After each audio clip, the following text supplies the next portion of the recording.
Can we all just take a second to shoot the middle finger to Jeff Collins, by the way? Let's take a moment of the middle finger for Jeff Collins.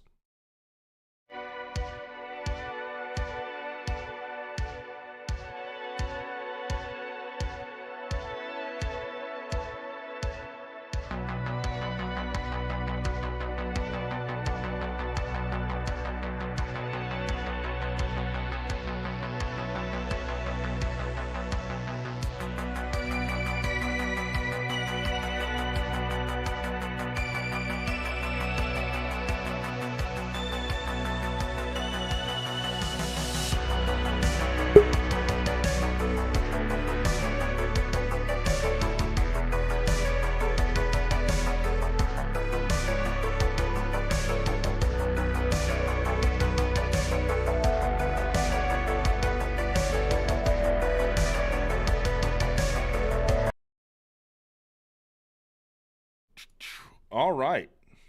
Well, let's get into it, guys. I appreciate you all for showing up tonight. We have a very special guest tonight, Tony Altimore. We'll bring him on in just a second. First, we'll go through the chat real quick, and we'll get into the nitty-gritty. Ramblin' on with Zach Jones says, yo, what up, Wreck? By the way, I'm a little under the weather. I feel fine, but if I sound like I've smoked 2 packs of Marlboros for 2 decades straight, that would be why. John Burns, as always, says, remember, winning ain't free. Send a check, even if it's only $100. And that's a lot to some people like Georgia fans. We need 40,000 fans sending a check every quarter. That would be $16 million annually. We'll have Tony check the math on that when he comes on. But yeah, never been more important than now to get some money injected into the program. Yes, John Burns, I am planning on being at the spring game. David says, what happens if Tech can't get into one of the three big conferences? What does Tech football look like? I'm sure we'll talk about it. It ain't good. I mean, I can tell you that. Who else do we have in here? Jacob Collins says, what if we have an impressive year? We'll talk about it. I think that's everyone. With that, let's bring on our man of the hour, Mr. Altimore. How are you, sir? Good. How you doing? I'm doing good. Let me do a little It's an honor to be back with the WreckTalk gang. Oh, man. Yes, we appreciate you taking time out of your day. Let me do a little on-the-fly audio balancing here. But, yeah, man, I appreciate you coming on.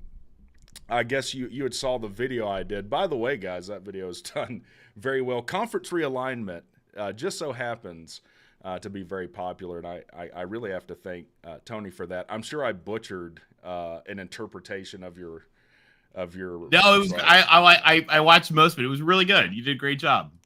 Yeah, so when we get in arguments in college football, usually someone will say, well, you're not an expert, you don't know. So I thought, hey, on the financial side, let's bring on an expert. And if you don't know Tony, he is a financial expert. So he got his MBA.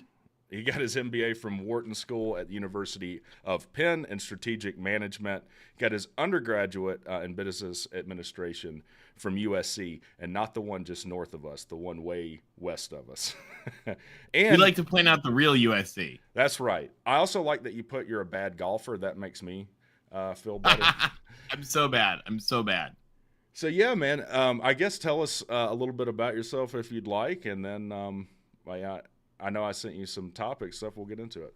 Yeah, sure. So I do strategy consulting work, and then also try to help sports fans, kind of on the public-facing side, understand a little bit about the big picture going on. Also love working with schools, institutions, and one of the things that we're going to talk about today, I've been on the phone all week with athletic directors and university officials about that they really enjoyed going through. But, one of the things that I try to do sort of in the public sphere is, again, put data out there for folks to be able to get their own nuggets from.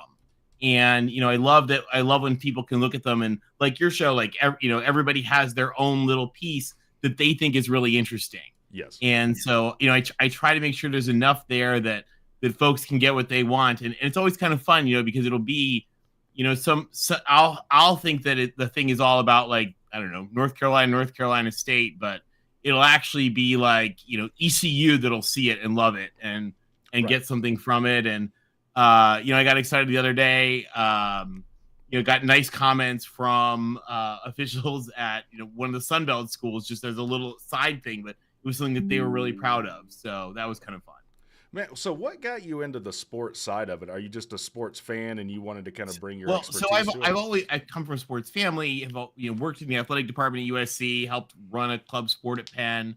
And when the Texas and Oklahoma thing really broke, I sort of found I also do a lot of work with stuff with higher ed, work with students at 250 different schools for a nonprofit. And so I worked with these institutions and the school leaders and all that. So when this whole Texas and Oklahoma thing happened, I realized a lot of these sports writers don't know anything about these institutions, nothing, and so I always make the joke that, when people talk about football driving the bus at a university, it's a little bit like talking about should the food court drive the bus at Walmart? Guys, it's Walmart. I know you're into the pizza, but there's a whole big business that's really the business on the side. And so it's a, kind of an interesting thing. And so I try to give folks get that higher level perspective. And we did that this week. I put together a kind of an update to a quantitative realignment attractiveness score right. That, was something that people really enjoyed. It gave them some perspectives, looking at, really the exact types of factors that conferences and schools use in their decisions. Yeah, and I definitely want to talk about it. And what I'm hoping, I should have played like a Moneyball clip at the beginning of the show. I need you to find value that no one else necessarily sees in my school, and we can do some things. So, well, the thing about your school is that, and I'm going to be completely frank and honest with you, is that everyone sees the potential. Yeah. And they really would like you to get there. That's the hard thing with Tech. Because first of all, let's establish a baseline. Georgia Tech is an awesome school. Sure. Okay. Absolutely. I have no ties to Tech. I am not a homer. Georgia Tech is an awesome school. Okay. Yep. So no question about that. Atlanta is a spectacular market. Like, hard to get better. So as far as, on a thing like this, where we're looking at it, because remember, and actually, let's back up for just a second. Okay. Think about like what people think about with realignment. So there's really like 4 stages you have to think about. You have to think about them each kind of separately. Okay. The first one is for a conference. What is your strategic goal? Also for a school, what are you doing? What are you trying to do? What do you want to be? Right. Second piece is really like when you look at schools, who meets what we want. Okay. And that is a lot of things, right? Like, different conferences have different standards for that, different things that matter to them. And that can range everything from, we talk about the football success, the school, the market, all that, to the leadership. One of the things, remember, is that when they vote to add a school, they're voting, that president is going to sit across from them at that table and have a vote that impacts their students. It's honestly why Jerry Falwell will never be in a major conference, right? They're not going to do it. It's why another school only got into the Big 12 when the Big 12 didn't have other options, right? Because they weren't going to give that institution a vote over their people. So values matter. That kind of stuff matters. Again, sort of to an extent, unless you're super, super desperate. Who votes the conferences on that we're talking about are not desperate.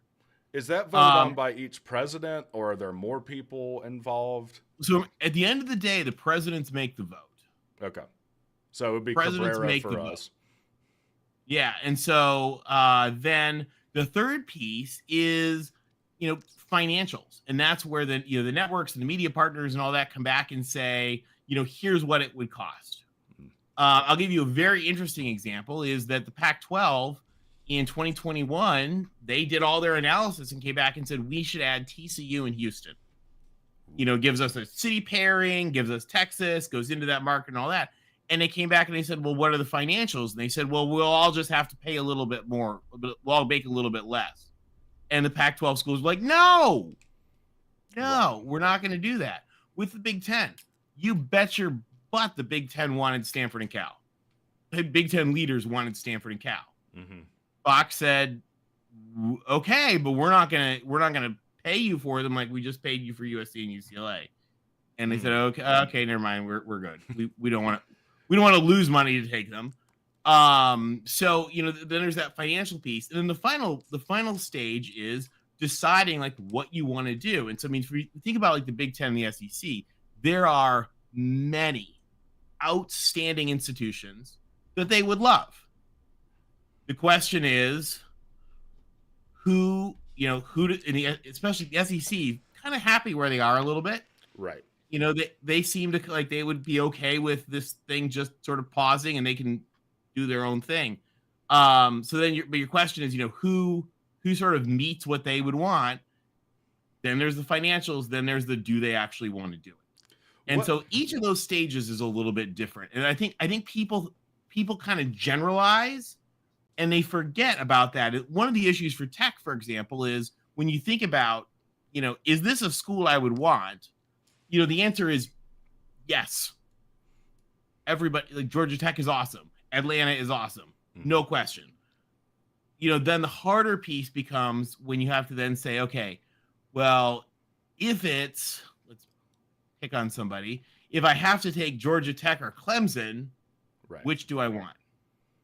Yeah, and I think that's the And question. I'll tell you quite honestly that different people would have different answers to that. Well, I think there's a few teams that are probably, we'll get into it, more attractive than Tech. How would you rank these? Like, what's the number one thing if you're a conference in Fox or ESPN that you're looking at?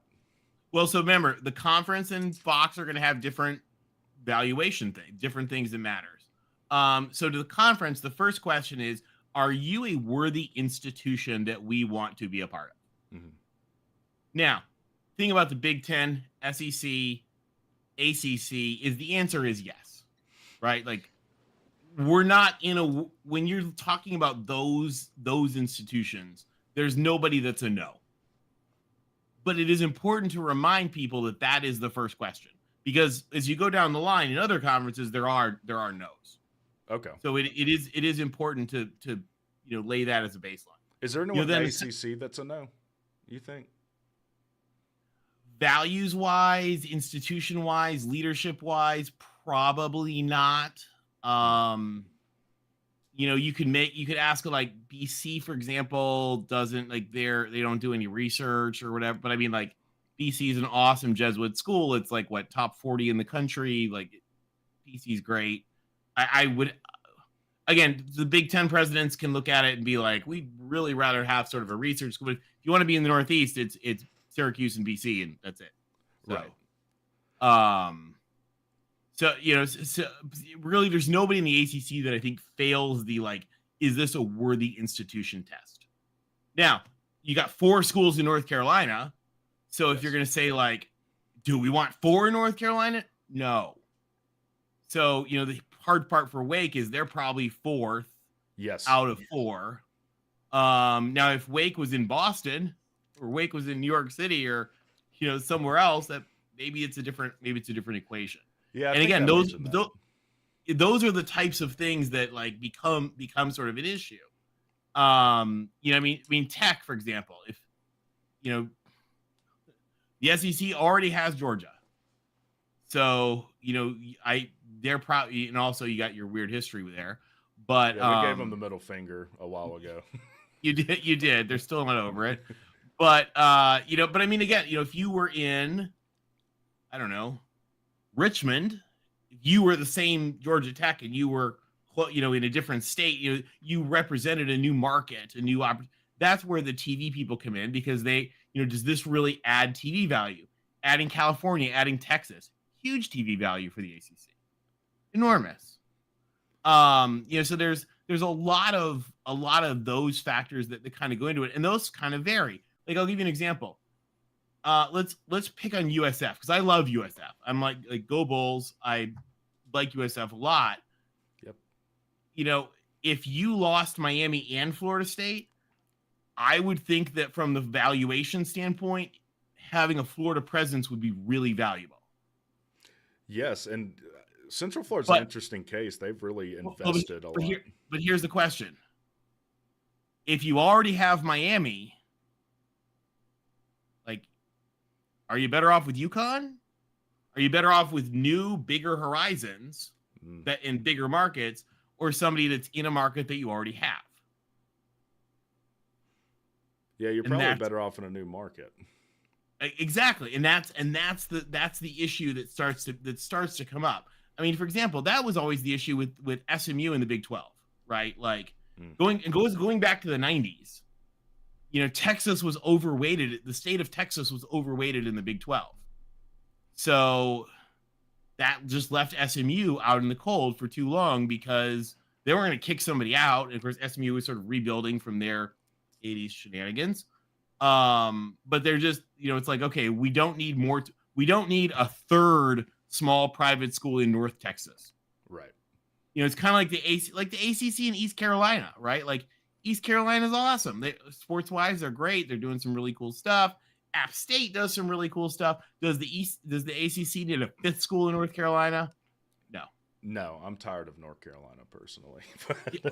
No, but I mean, that's a real thing when you think about it. Like, the Big Ten isn't going to add Butler, right? But the Big Ten doesn't need another school in Indiana. Right. However, if Notre Dame wanted to join, that equation might change. Oh, that'd be a done deal. If Notre Dame, I'm sure. But I mean, but you see what I mean? Like, it's all about these balancing, and so that's what I tried to do in this activity was like give a rough look, because it's imperfect, right? It's anything like that's imperfect because you're all looking at different. Everybody has different things that they weight a little bit differently. But to say like, let's give a rough look at trying to assign point values to all these different factors and about the metrics that people look at. And see kind of, how they compare, and knowing that like, two that are next to each other, that doesn't make a difference. But when you look and you say there's a big gap, okay, that's something we need to think about. Yeah, I think that's a good point, because a lot of us, I mean, I know I do. I want to just boil it down to one thing and like, okay, this one thing looks good, we're good. And nothing in life is usually that simple that it can just be especially boiled. This stuff. Yeah, I mean, this is a convoluted, like, ever-changing. And I'll give you another example. So I had an awesome chat the other day with somebody from one of the Power Conference athletic departments. And one of the things we were talking about, which is something that this doesn't measure. So again, there's a couple of factors I would tweak in this a little bit. Like if I was going to redo it, just like from talking to people and talking to schools, like some people had ideas, some new things we should have added, some stuff like that. But one thing that this doesn't measure, for example, is momentum. So if you think about a team that is on the up, that's on the rise, like think about SMU, for example, right? Like SMU is on the rise. Kansas is on the rise. We could pick on, I don't want to pick on some people. There's some teams that are on the down. Stanford. I mean, remember, Stanford is what, 4 years removed from like 5 years from Christian McCaffrey in the Rose Bowl? Yes. Like they are bad now, right? And again, and Fox was like, we don't see value there. But remember, they're just on the cusp of Rose Bowls. So, momentum is something that when you look at it, what this did a flash in time and a look back at all of your data and your metrics. But one of your questions is not just where are you right now, where have you been? It's where are you going? Yes. And that's why I think SMU is a great ad for you guys. Also, by the way, Stanford and Cal were great ads for you because you got them on the cheap. Yeah, you got a deal. I mean, you got grade A beef on the cheap. Absolutely. We'll go. I'll pull up some slides. When I pull this up, they won't be able to see us. We'll just have the slides up. But one thing some commenters brought up that I thought was a really good point is like you're looking also at these numbers. Like, so this is a vertical slice, and what would you look like if you were put in the Big 12? Obviously, your TV numbers are going to be better because you're in that conference. How much better do they look, though? Like, what does it add? And are they better? Because one of the other questions starts to become, what are the future numbers going to look like? So for example, I've done some numbers that take out Florida State from the ACC and that take out Texas and Oklahoma from the Big 12. And losing Texas and Oklahoma in the Big 12 is, again, from the data that we've looked at from history, looks to like it will be catastrophic for them as far as relevance goes. Yeah. Losing Florida State will hurt you guys, but it does not appear that it would kill you. Okay. Well, that's good to hear. I mean, if you talk to a Florida State fan, they're out of this thing before August, but we'll see. We're not talking legal. I mean, and I don't know. I'll be honest. This is my personal opinion. And my ACC friends disagree with me on this very vehemently. Okay. I think they should settle because I believe that having Florida State firing torpedoes at you on a daily basis is destabilizing. Sure. And I think the Pac-12 showed that because the Pac-12 just sat there and let the Big 12 take shots at it for like a year. And here's the thing. Eventually you start taking on water from that. I think they already are. And the problem for the ACC is they've waited till the 12th hour. Because now a lot of the teams are – the Big 12 – to their credit, went out and got a lot of teams that stabilized their conference. And now, they'll take it. They'd add any of your teams, though. Believe me, they are sort of like an '80s conglomerate with no strategy. That's like we'll add.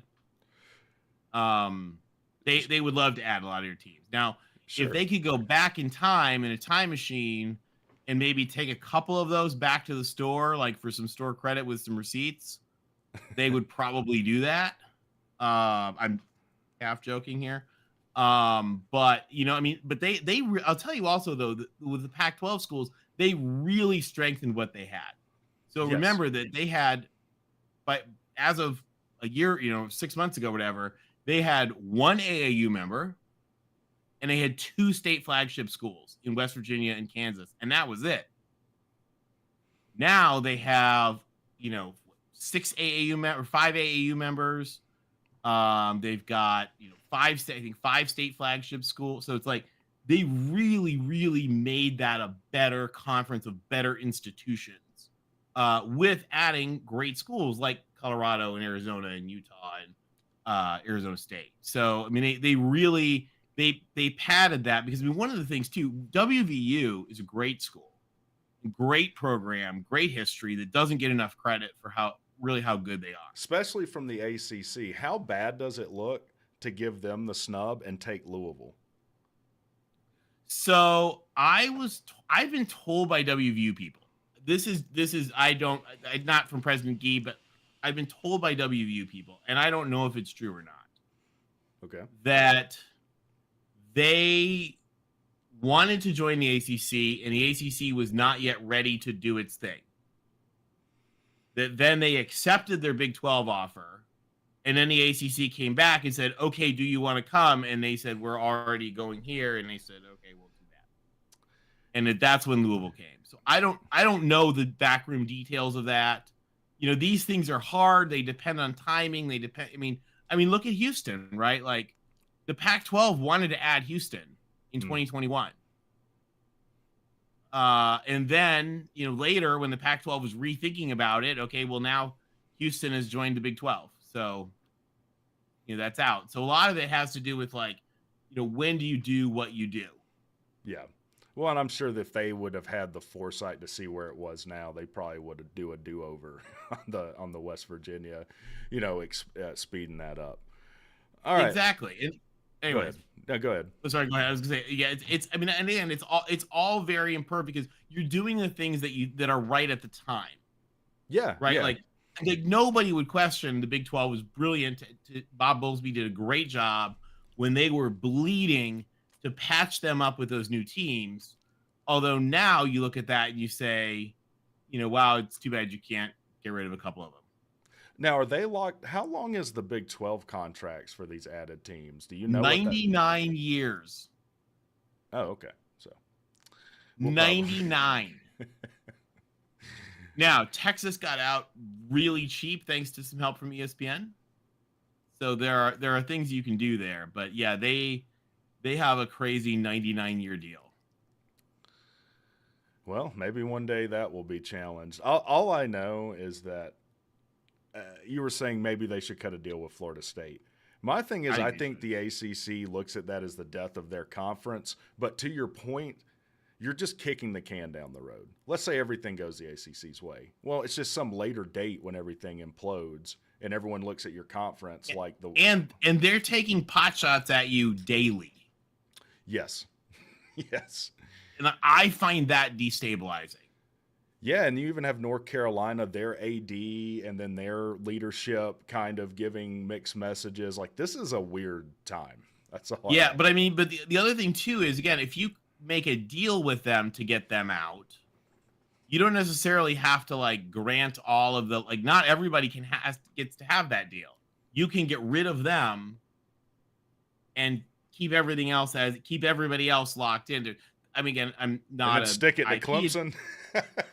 I'm not an IP attorney. I don't, I don't know the exact details necessarily with some of these, and right. I wouldn't profess to step in on the, the IP attorneys who tell me one thing, the Florida State ambulance chasers who tell me another thing. Right. Not my area. I just think that it is strategically destabilizing to have one of your most important members taking pot shots on a daily basis. Yeah, I would agree. I mean, look, everyone this is my thing with a lot of like Florida State fans. They'll have lawyers on, and it just seems like special pleading to me, because you would never give the criticism to other arguments, because to think you're just going to be out by August, I think, is unreasonable. But we'll see. But I also don't trust the Florida legal system at all. Well, that's fair. So I look at it and I say strategically, having people take pot shots at you is a bad thing. It is, and we might be kind of so far down the road. I don't really know how you start walking some of this back. What does stabilizing the conference even look like at this point? Well, I mean, the wonderful thing about the ACC, quite honestly, I think, for what I'm told by ACC people, and you guys are ACC people, you know this, is that the ACC likes itself. Yes. They like this basketball kind of focus, Tobacco Road, great schools, doing great things, like a little more chill. Like, you guys don't want to go to Lubbock and Ames and Tucson and Provo. Yeah, it's not, at least what I'm told by ACP, they like what they're doing. And so what you have to do is you just have to work it out with ESPN so it's going to be good enough that you can keep doing that. Yes. And the question is, can you do that, or will you be like the Pac-12 and do something stupid? Yeah, or what does ESPN even want? I mean, that's like, there's so many moving pieces with this. Obviously, ESPN can end this whole thing in 2027. Well, I'll tell you who I would be listening to if I were you guys. All right. Is the guy that basically ran ESPN for many, many, many years. Yes. And do we know where he is? Oh, wait, we do. He's the AD at Syracuse. All right. That's who if I was the ACC, that would be my point guy. It's John Wildhack. Good. Oh, by the way, I'm going to drop a link to Tony's Twitter. If you're not subscribed or follow Tony on Twitter, you definitely should. He all the stuff we're about to talk about, he does really great work. Thank you. And some statistics that was probably my least favorite class. When you get into integrals that don't even have an analytic solution, I just kind of throw my hands up and say, hey, I'll bow out. But this is his Twitter. In fairness, they take the stats a little seriously at Georgia Tech. They do. Well, I mean, one of the questions on the final was about Pokemon, so I don't. Nice. That's true. So let's pull out some of these slides. Tony's Twitter link is in the chat. Let me flip over here. First, I want to look at this revenue gap, because I think it's important. Crap, I messed it up. I think it's important to really look at, how did we get here? How did things get to this point? What do you think the ACC, if any, had to do with it? Just interested in your thoughts on this. Well, so first of all, when we think about the revenue gap, let's remember that the ACC signed the largest and most lucrative TV deal in the history of TV deals. And it was a long-term deal. And the thing with long-term deals, just like, long-term leases, is that they have risk. And so one side is often going to win and is going to think this is the greatest thing in the world, and the other side is not going to love it. And one of the issues is that you locked into a deal that is, and let's be honest, it's not bad. It's more than the Big 12 is getting. Yes. Which is, by the way, something that people don't do, because Florida State talks about your numbers and they average from the last 15 years going forward. And that's not how math works. So you actually have to line up the year to year. Your money slated from ESPN is significantly more than the Big 12. So let's point out you're number 3. And you took that deal to be number 3. Now one of the issues to think about is, how do you line up with that? Do you line up with that in terms of on-field and viewer demand? And by the way, viewer demand is really driven by winning. It's driven by brand and winning. That's what drives viewers. A lot of people think it's teams, and I've actually done a whole bunch. Since we're with Georgia Tech, I can use the word R squared, and people will know what that means. Yeah, you can do a mean R squared or whatever. Yeah, perfect. So I took all the TV data from 2016 to current, and got explaining the variance in the TV viewership to an R squared of 88%, which is high. Yes. For those of you guys who don't know that, that's a lot for all of the football TV data with just 3 factors: the channel type that it's on, it's on a network, is it on ESPN or is it on extraneous cable? The ranks of the teams playing,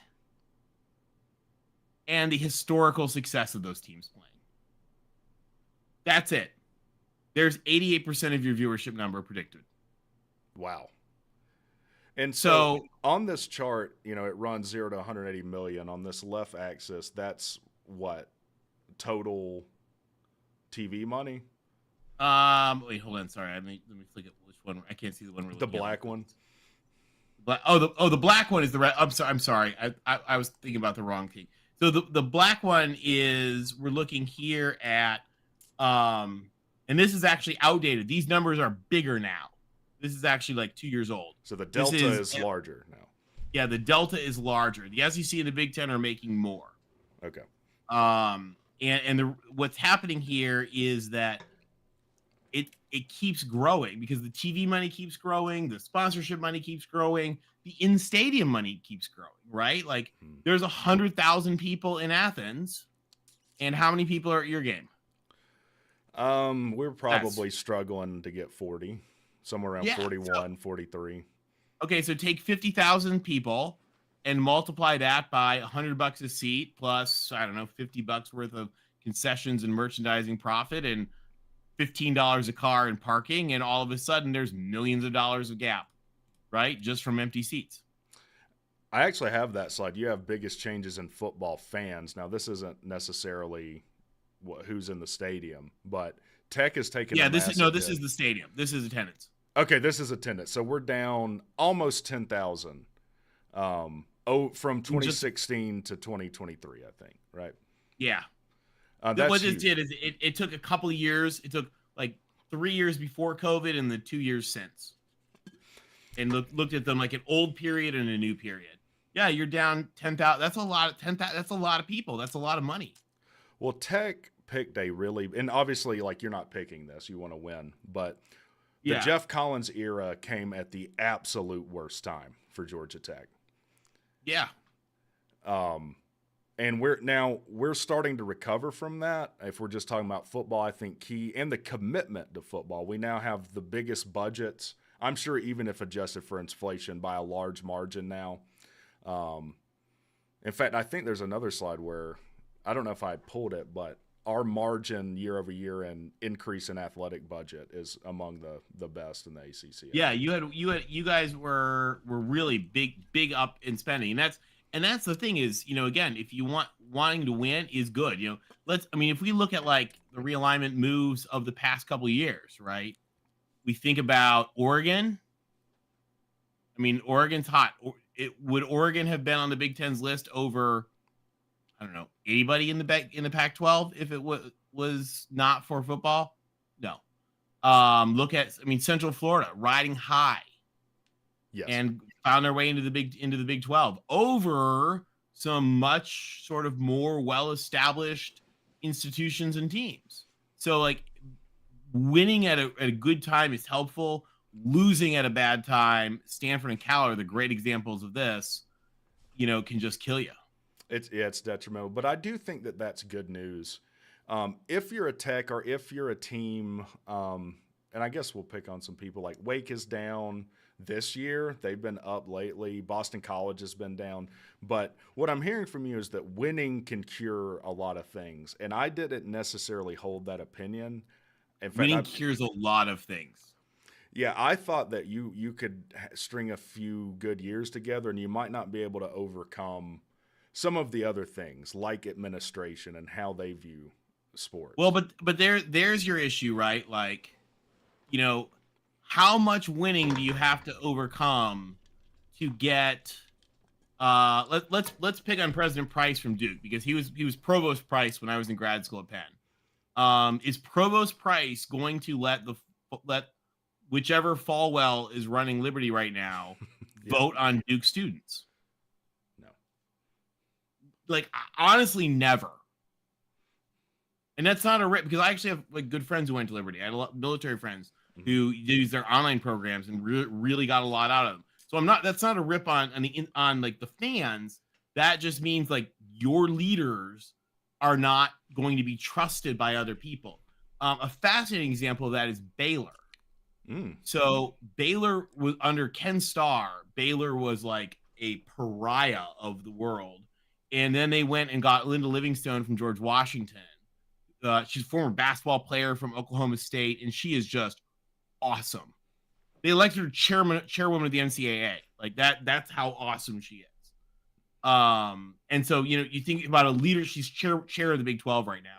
Think about a leadership turnaround, like huge turnaround. People love her. People would absolutely love to have her, you know, in that room.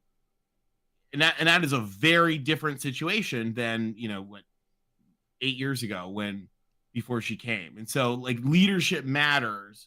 You know, I mean, your question is like, do you win enough that you can overcome that? Right. Penn State had some leadership problems for a little while. Ooh. Right? Like now Penn State then went and fired those people. I mean, again, one of the issues with leadership is when you have a problem, do you go and fire those people or do you double down?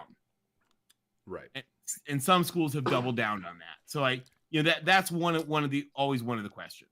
Do you have a feel, because you say you talk to a lot of people, my impression of Georgia Tech leadership is that athletics, particularly football, is sort of a nuisance. We're here to do research and be a top tier engineering program, and I don't necessarily know that they see the value from their standpoint in building a top tier football program. So I'll be honest, I don't talk to very many people. I love the guys from the Rumble Seat blog. Like they're awesome.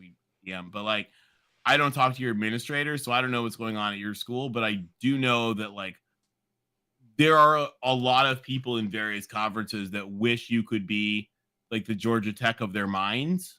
Right.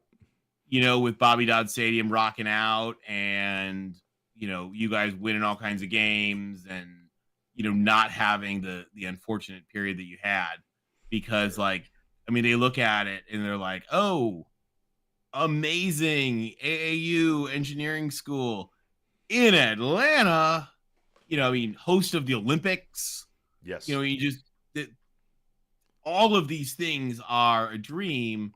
Your football program and your basketball program are just not at the levels that they were.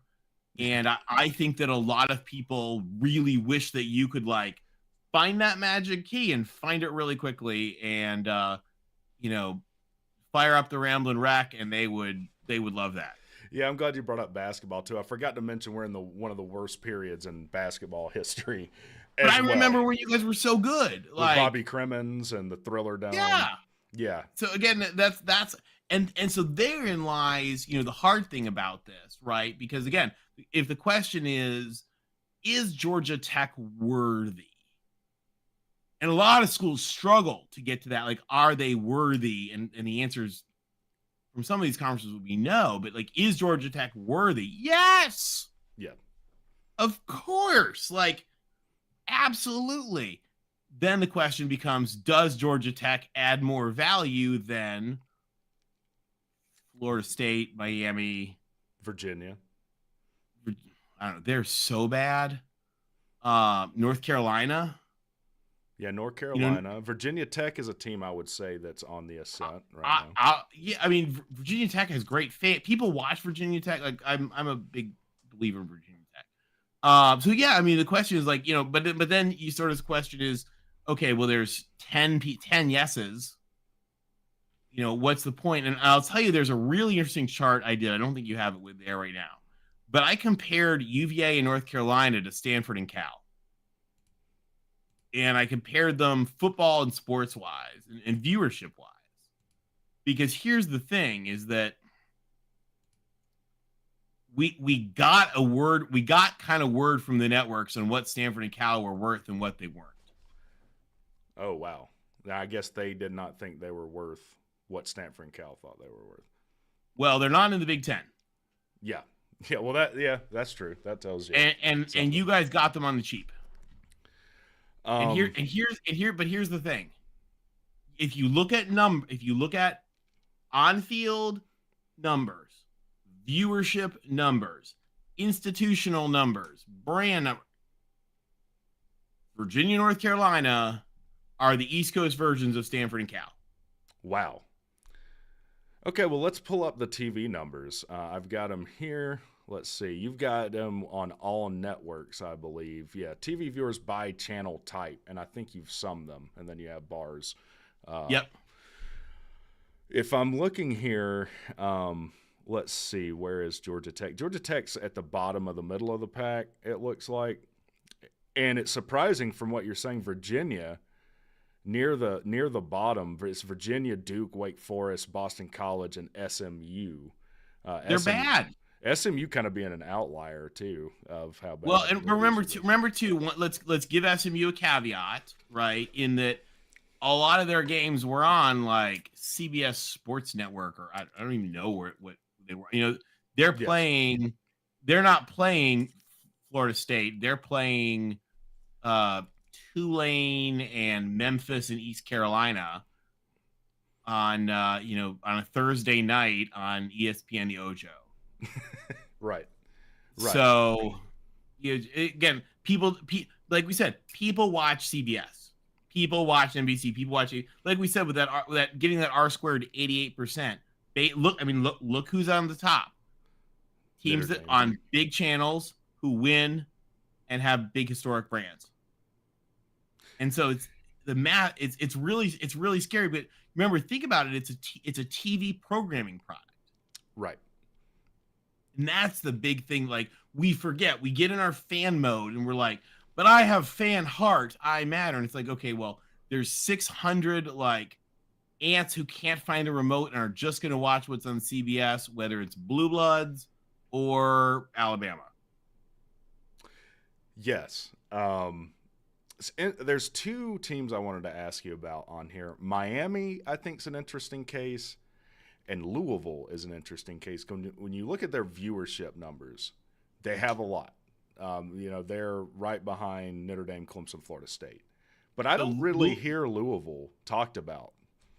So the Big 12 people really want Louisville. Again, the Big 12 people, just like happened to the Pac-12, they want somebody else to break the thing open so that they can like vulture pick out the scraps. Right. They want to do a la carte conference. Just whatever they can get. But like, and by the way, not all their schools feel this way, but like some of them do. But that's sort of their like strategy right now. Is like hopefully we can, so they love the idea of they've talked about like, oh, Louisville, Virginia Tech, like they want you guys to get so picked apart that there are scraps left that they can pick up. Again, if your conference is smart, you can still hold together just fine, minus a few, even if there are a few at the top. But what you see here, again, remember what drives viewership? Winning and brand drives viewership. Virginia is been off, and I love UVA, Mr. Jefferson's University. I've been to games there. I was there the day they reopened Scott Stadium. But they have been awful. So why do we hear? Is this because, like you said earlier, some of these people, to put it nicely, just don't know what they're talking about? Because you hear Virginia a lot in conference realignment. Virginia is Cal. Actually, Virginia is Cal, but less institutionally desirable. Yeah, at least Cal is like a premier, and not throwing any shade at Virginia's academics. No, because Virginia's awesome. But Stanford is on another level. I mean, they're kind of a whole nother. And what did we hear about Stanford? And Stanford's been to Rose Bowls very recently. When did Virginia go to a Rose Bowl? Actually, they've probably never been to a Rose Bowl. But when did they go to an Orange Bowl? When was their last New Year's Six Bowl?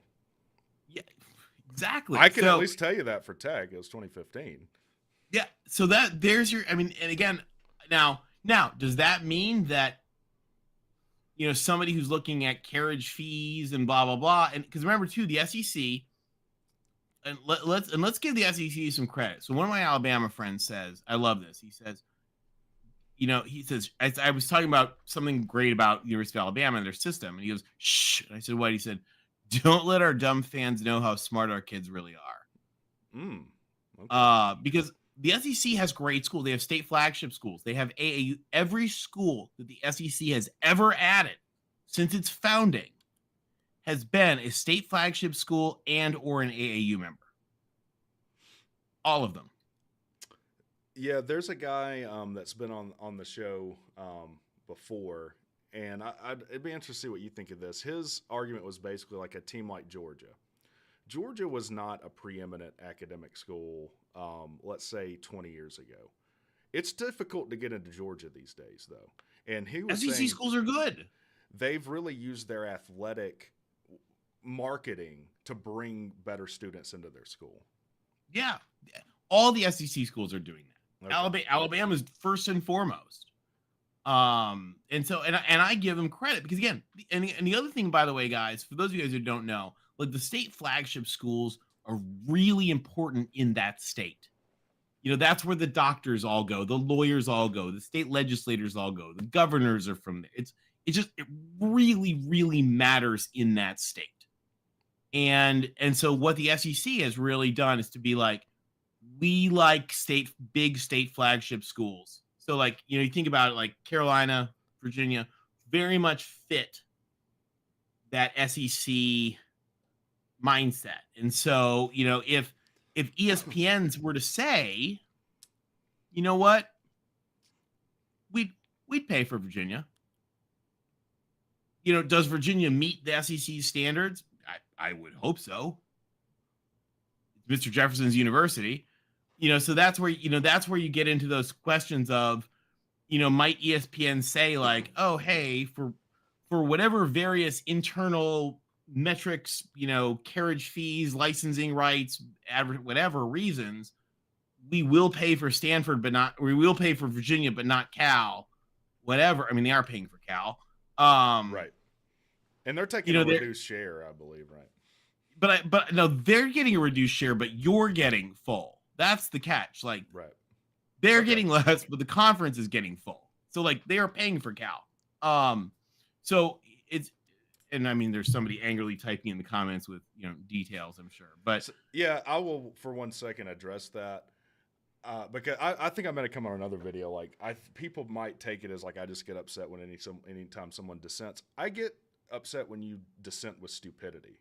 So like Tony has spent a lot of time building this up, and Tony could be wrong, but he at least has evidence and an argument and logic to back up what he's saying. Just saying. Well, and things change. Right. I mean, that's the thing is like, we can look at it and say, hey, we don't think they're worth it, where they're worth it. And we can look at all the TV numbers that show that, and we can look at the winning numbers that show that and all that. But all it takes is, Sankey to be like, hey, ESPN, do this for us. Yes. And so, I mean, and that's where guys like these things change. I mean, if you look at the Pac-12, like a lot of the stuff, the Pac-12, they weren't going to do stuff, and then they did it. So these things, the world changes, and the world can change fast. Yes. Well, look how it's changed in 5 years. Did anyone think 5 years ago this is what college football would look like? No. And yet, it's also the biggest viewers in history. So the fans love it. So I wanted to ask you about, in your opinion, what ACC schools are in the best position for realignment? Obviously, Clemson and Florida State are in good spots. Can we just take that as like a given? Yeah. So I mean, I don't know about Clemson as much. I think Florida State's in a really good spot. At the same time, there's people that have said to me like, do I want to offer them a contract while I'm literally watching them like make up fake rules in court to try to like invalidate the contracts that they signed? That's a good point. Like how, and I'm just gonna say it because I don't know another way to say it. How bitchy. It's like your girlfriend. It's like the girl that is cheating with someone on you is like, oh, don't worry, I'm cheating on him, but I won't cheat on you. Like, I love you. Yeah, I haven't thought about that. How is that received by other conferences? If you're in the SEC, because again, all these schools have to vote on that. Maybe that sets the wrong way with them. I don't know. I don't, these public temper tantrums, the taking pot shots against the conference. Are you going to do that? I mean, Yeah, and you have a big TV market. Are you going to come in and try and flex from day one? Like we all, our first day on the job kind of know, okay, well, I just need to be quiet and do what's in front of me. Is Florida State going to be that way, or are they going to be the irritating? I don't, and I love Florida State, by the way. I'm like, go Seminoles. I was at the Big House when Bobby Bowden came and just laid the hammer on Michigan. So that was my first Florida State game. I always loved cheering for them. So that's not a rip on Florida State, but like, these are the types of things that are real issues. Yeah. And I think that that's a really good question for them. I mean, Carolina strikes me as like, Carolina's awesome. Carolina's a phenomenal brand. Carolina basketball can probably come up with enough value that offsets like its football shortcomings, but by no means. I mean, they've never been a football power. No, ever. They're as good now as they've probably ever been, and it's not. And they're not that good. So like, they're fairly disappointing. So I mean, it's just, again, what are they very similar? They're very similar to Cal. On field wise, great school, so, but would the SEC want that? Very much maybe. Again, the SEC has said we want state continuous. We don't want people on 4-hour plane rides. We want our fans to be able to drive to game. These are the values they've said that they share. Geography is very important to the SEC. Yeah, I mean, if the SEC wanted to go crazy, could they have added Washington and Arizona? Yeah, right. I mean, I'll tell you, the two schools that I thought would have been great for the SEC if they wanted to go a little crazy were Arizona and Arizona State. I love but Arizona they were like, State. No, we want Southeast, East. Yeah. So, again, that's where you think about, could it be Carolina? Could it be Virginia? I'll tell you, West Virginia is a school that would not surprise me at all if they somehow ended up in the SEC. So, because they're not in that 99-year like Scientology. Well, they are, contract. But the SEC money's enough you can get out of it. Okay. So the 99-year contract is a membership thing. You've agreed to be a member for 99 years, and so you have to pay like $100 million to get out of that. Okay, so it's not like the ACC grant of rights where it's like, they have a grant of rights also. Okay, but that's not a 99-year. It's just like the ACC in that you have the membership deal and the grant of rights. The difference is the ACCs, I believe, both go through 2036. That's correct. I don't know exactly. The Big 12, the membership deal goes 99 years. The grant of rights goes through 2031 or so. Okay. So once we get behind, Clemson and Florida State, and I'm just saying that because I look at their viewership numbers, I look at their backing, Yeah. Clemson has been your viewership, your workhorse. Yes. Because let's not forget, Florida State had a very nice year this year. They have been quite stinky poo. Yeah, for about the past 5 to 10 years. Since Jimbo, since Winston left, they've had more downs than ups. I mean, they lost to Jacksonville State. Yeah. Just west of here. Yeah. So, I mean, again, that's not a rip on Florida State, right? Because I love Florida State. I believe in what Florida State can, but like, they weren't driving the bus. Clemson was driving your bus. So if you look at your TV data, and also, and people disagree with me on this, ACC people get grumpy at me for this, Notre Dame is a full voting member of your conference. And even though you have your like open relationship with them in football, whatever the polyamorous football relationship you have with Notre Dame, that's right. Like they are a very important strategic piece of your conference. I haven't looked at that angle. I'm just mad that they have voting rights and they're fence riding. Just as a fan, when you look at having your teams play them on TV, it's huge, though. I think that's what you're. Yeah. Well, also having them in the room, like they ensure that you have strength and relevancy. Right. Like they are such an elephant in that room that I think that they are arguably the most important thing for the ACC right now is like as much as you can have Notre Dame driving your bus, um, it's worth everything because they made this Stanford and Cal thing happen that I think stabilized you in a big way, and I think gave you some phenomenal additions of stuff. They matter, and they, by the way, dwarf in relevancy Clemson, Florida State, North Carolina. What they are the 800-pound gorilla, and so again, even though you've got your like open relationship with them in football, There's a reason you have that relationship, and nobody else does, and that is really important. I mean, if you look here, there's only 3 schools that have more viewership than them. That's Alabama, Michigan, and Ohio State. That's it. Well, and remember, Notre Dame was not particularly good in this period. No, Notre Dame has kind of struggled for a minute now where their ceiling is a playoff berth, first-round exit. Yeah. Imagine a good Notre Dame.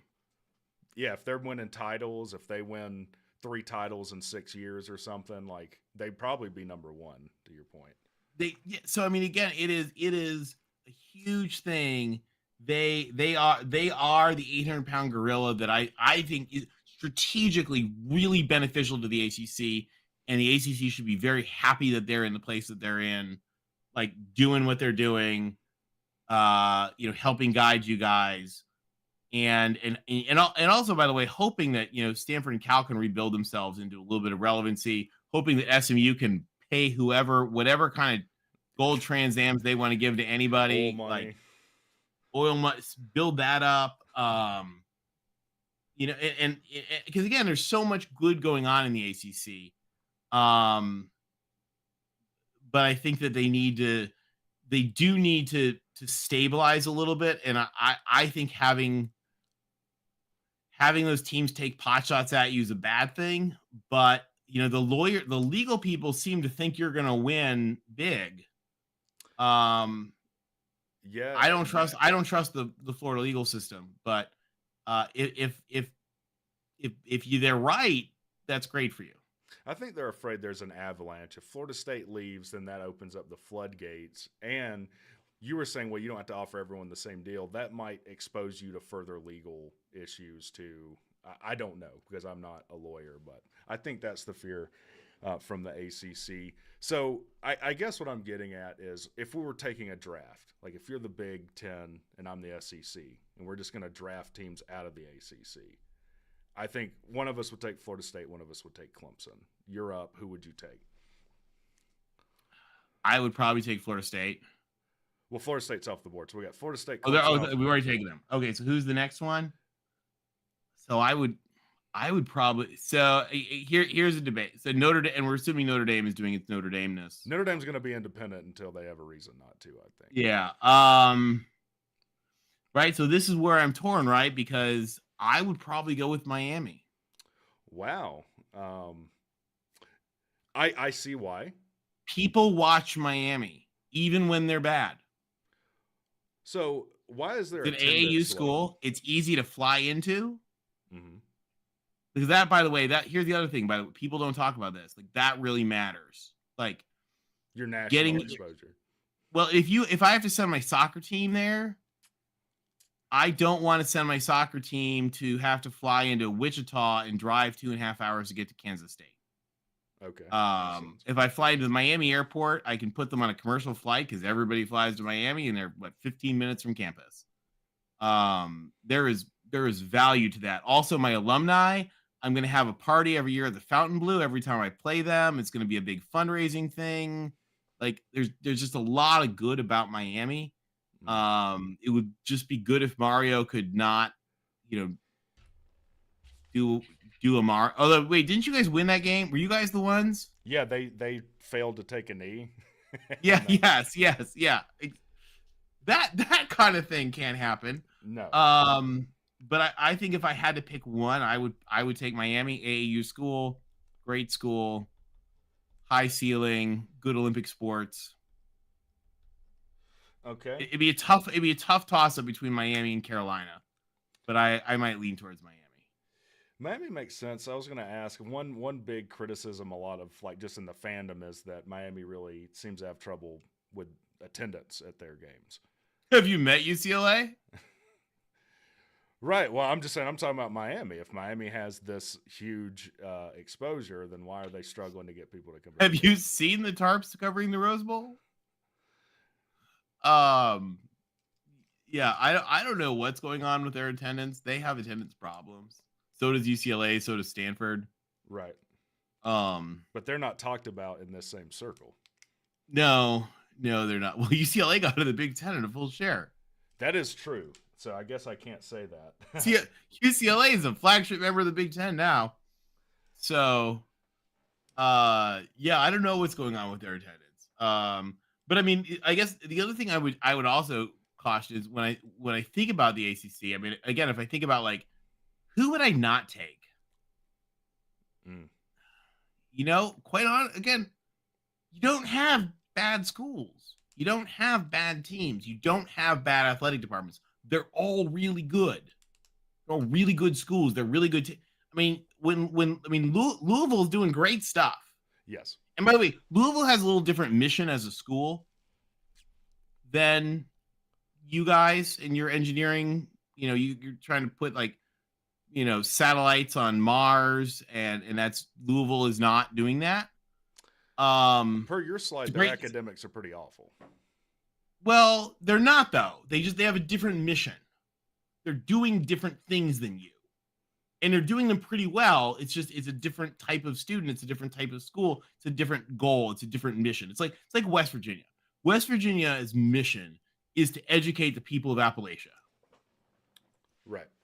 Your mission is to like do the Mars landing. Yeah. Get the best students. And those are different missions. And so when you look at it and you're like, oh, are those SAT scores? Yes, of course they're different.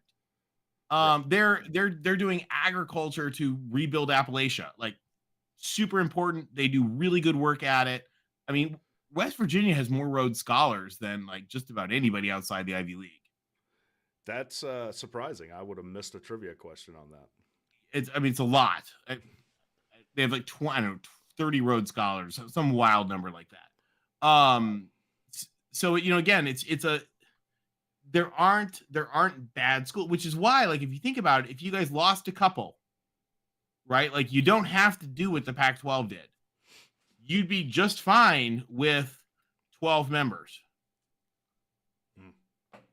So there is life after Clemson and or Florida State. And well, here's the other question, and I think this is a really good question. Is right now everybody says your TV deal is super undervalued. Yes. And it's super undervalued because of Clemson, Florida State, Notre Dame, right? Like those are your big draws. We see that on the TV chart. If we take them out, you look a lot like the Big 12. You look a lot like the Big 12. And so, you know, I mean, again, this is up to the TV networks, not up to me. We can only look at numbers, but you look a lot like the Big 12. And maybe you're massively undervalued is right valued. And is that okay? Yeah, I mean, it would stink because you're taking a hit, but are you taking a hit? I mean, well, you're losing two flagship programs. You are, but also, you know, you get to be the big dog in the pond. I mean, how is North Carolina going to do in the Big Ten? Are they going to do well? It depends on what you mean. If you're just talking about on the field, they're going to get the brakes beat off of them.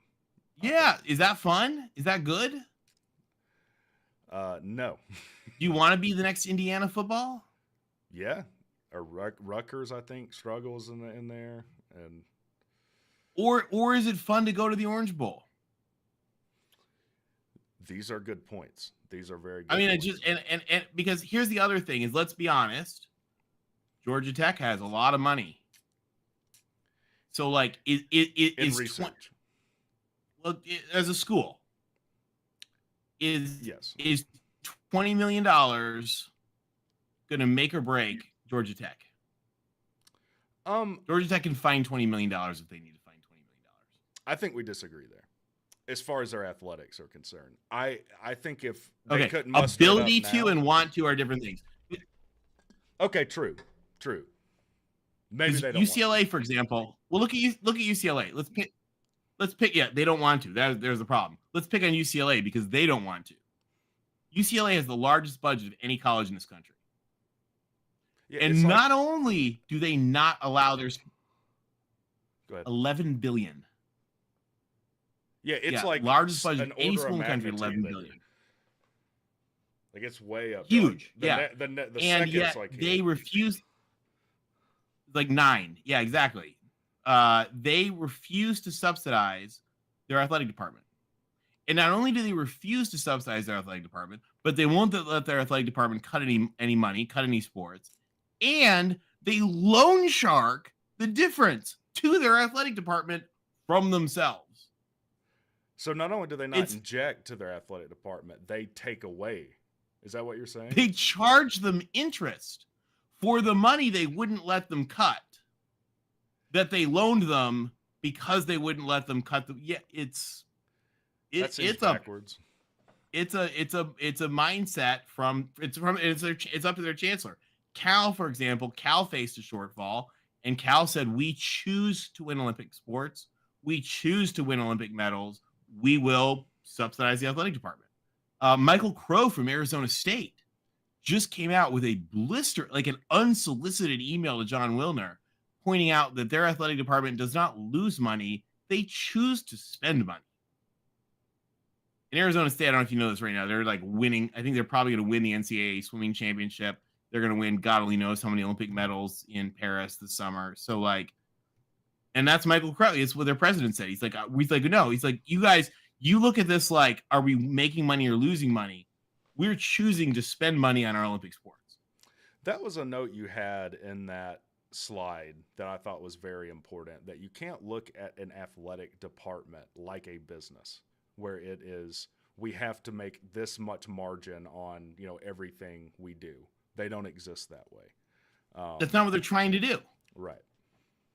Exactly. And that's kind of a difference. Like, if you're going to, and the other question becomes, that is what you're trying to do. Well, then you'd cut stuff. You cut stuff you don't need, but you're intentionally choosing to do this world-class program because you want to do a world-class program. And you look at a school like Georgia Tech, you want to be good at everything you do as a school, whether that's Rockets or whether that's basketball or whether that's baseball, or geometry, calculus. You want to be good at everything you do. So I think, Clemson, FSU, Miami, UNC, I think the interesting question is then you get into this other kind of tier. And that's where you guys are sitting probably at the top of it, I think. So that's encouraging, because from what you hear, if you just listen to, I hate this term, but mainstream media, mainstream sports media, you're hearing Virginia Tech. Who else are you hearing above them? Who, by the way, are very tied together. They're tied together. NC State is mentioned above them. NC State. Syracuse should be mentioned. Syracuse is a great school. Syracuse basketball, they had a rough year and a half, but like their basketball is great. Their football's on a tear. Their football has huge momentum right now. Pitt, we haven't talked about Pitt this whole show. Pitt, fantastic school. Fantastic school. Great. Football. Their football crowd size was like 4th or something in biggest improvement. Yes. Yeah, Pitt's awesome. And these are all great institutions, great teams. There's no reason to fall apart unless you just, catch the stupid bug from the West Coast. Yeah, I think 2 years ago they were in the ACC title, right? When they had that court. So, look, Pitt, so from what you're saying, maybe, and I put them in my rankings like Pitt and Tech kind of together in wherever they fall. But here's the problem with Pitt, right? Is that when you think about Pitt, the Big Ten is good on the state of Pennsylvania. This is true. So they need the SEC, and the SEC doesn't seem to want to get geographically into that area. That far? Do they want to skip everybody to Pitt? No, they'd probably pick up another school, a Carolina school before they... Carolina, Virginia... Go into Florida. Kansas? Yeah, well, they're already in not Florida. Kansas, but... it already. But yeah, exactly. But I mean, Florida State's pretty great. I mean, same with Syracuse. I mean, there's your other issue with Syracuse. Like, is Syracuse going to be one of the four that the Big Ten would want? Probably not. Is Syracuse awesome? Absolutely. What a conundrum, yeah, because it's almost like, I don't know if you played NCAA. It's almost like we need more than two conferences. Oh, wait. Yes. Did you ever play the college football game, NCAA 14? I haven't played it in forever. But like when you recruit, there's deal breakers. Like they wouldn't commit. And it's almost like, man, all this looks good, but this is geographically for the SEC, that I'm not saying it is a deal breaker, but it seems to be very important. Now let's be honest. If Ohio State called them, would they actually? No, Ohio borders Kentucky. That's a bad example. If Michigan called them, would they skip states? Yeah. Probably. There's exceptions to every rule, right? Yeah. If Notre Dame wanted to join the SEC, they'd go up to Indiana. Exactly. And so yeah, there's no perfect answer, but I mean, I think the big thing is that people need to stop thinking in the dichotomy of there are only the two conferences, because there are more there. And the ACC has the ability to be everything that the Big 12 is and more. We're seeing that on the basketball court this weekend. Yes. And you have Sankey saying we need more SEC teams in and more finger on the scale. As he should, because that's his job. That's his job. I get that's his job, but your job as the ACC is to win the national championship and then be like, maybe have you heard of us? We're the freaking CC. Catch me outside. We win basketball tournaments. That's all I'm saying. Greg Sankey. I think I could. Yeah. Greg Sankey's awesome, but that's not a rip on it. But like, he's doing his job. He's being an advocate. He's being an advocate for sure. So who haven't we talked about? We've talked about Wake. Their problem is that they've got all these other schools in North Carolina that is problematic for them. Duke. They're number 4 in North Carolina, and that's a problem. Does Duke's basketball jettison them up at all? First of all, I would think Duke's Dukeness jettisons them up. So yeah, Duke, excellent academic school, great basketball. They bet they're kind of at like their height of football, which is still not that high, but it's okay. They beat Clemson. It's tragic that their team got gutted. I mean, that's a whole other issue, but yeah, they're doing good things. They're doing good things, and again, President Price is awesome. He's really a great guy, and so I mean, you think about Duke, but Duke is kind of like it. Let's be honest. Who is Duke like? Duke is exactly like its partner in crime, because I don't know if you know that their athletic departments are tied together. Duke and Stanford. I did not know that, but that is. Oh, awesome. They have an internship program that's half Duke athletes and half Stanford athletes. It's like a summer global service internship program that they do together. That's jointly funded. Huh. Duke and Stanford are locked at the hip. Oh, so they're not going to want to separate. Duke is excited Stanford is in the ACC. Oh yeah, I'm sure Duke was, again. I don't know who in the room was doing what, but Duke. If you think Notre Dame was Notre Dame and Duke and Stanford are 3 peas in a pod institutionally, and so I mean Notre Dame has a rivalry trophy with Stanford. Wow. So they are all really, really well locked in. So, you think about those kind of schools, but then you think, okay, if we've got a few of these, oh, hey, what about the number 1 engineering school in the country? Oh, hey, maybe they should be in there too. Yeah. What is that? Who's in a massive market? MIT. And then there's Purdue, Cal State. I don't know. You guys are, by some measure, I'm sure you're number 1. Sorry. The Purdue people are angrily typing in the comments at me right now. I know our industrial's number 1. When I was in Double E, it was number 4. Okay, all right. We'll safely say top 3. Then we'll be good. No one can be mad at me. Top 3 engineering school. But yeah, I mean, you put all those together, that's a great conference, and it should be a great conference. And again, should not fail unless they just screw it up completely, like the Pac did. I'm glad you said that. It kind of segues into kind of what I want to end on. I know it's getting late. Thank you so much for staying on with us.